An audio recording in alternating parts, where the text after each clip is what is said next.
Today we're talking about the anti-vaccination movement and is the CDC doing enough to combat it?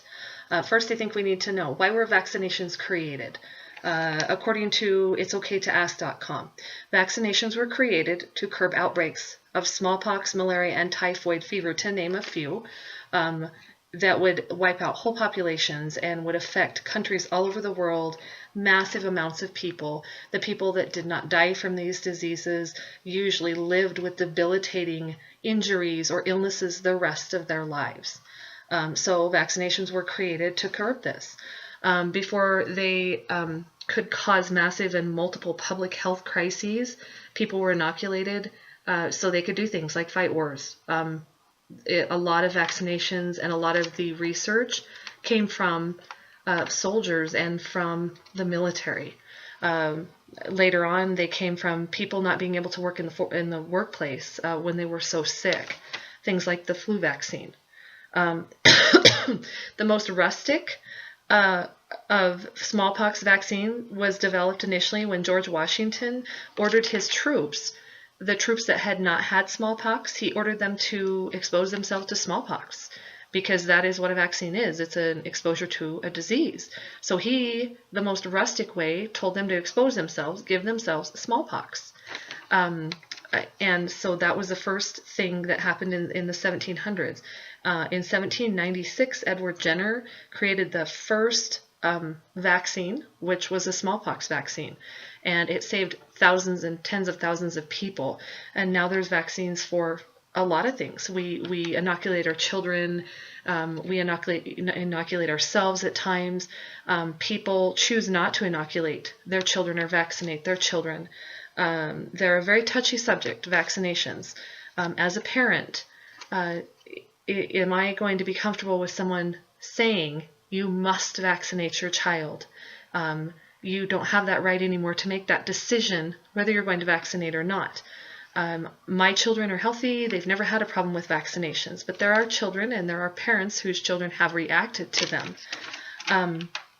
It seems to be there's a small percentage of children, according to the CDC, it's less than 1% of children that react to their vaccines, and the reactions are anything from fevers to death. And if you're a parent and you read the vaccines, read the side effects that they give you, the paper that they give you, they scare you. They scare you to death, because every single thing that's ever been reported has to be put down as a possible side effect. Even if it's only affected one person, it's got to be listed according to the CDC. So there haven't been very many cases where a child has died from a vaccine. However, each child is near and dear to their parents' heart and their parents' world. So does that make it any less?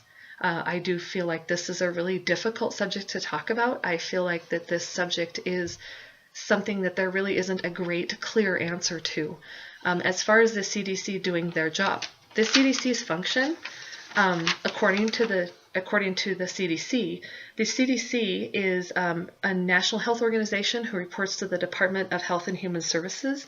There are teams of researchers and educators, and they put out massive amounts of education and literature to explain to everyone what things are and why diseases work the way they are, and the percentages from the research that they get.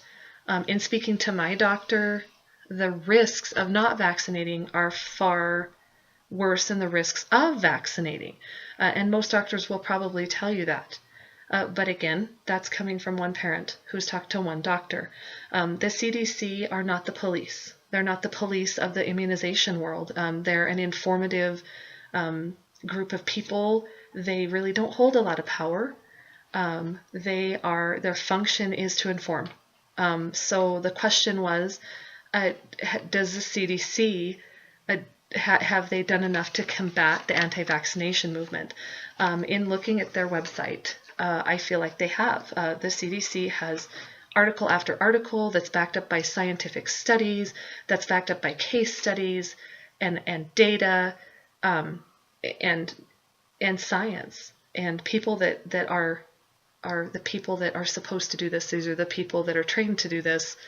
that they're an organization they're a support organization. They're really not an organization that goes out and tells people that they have to vaccinate.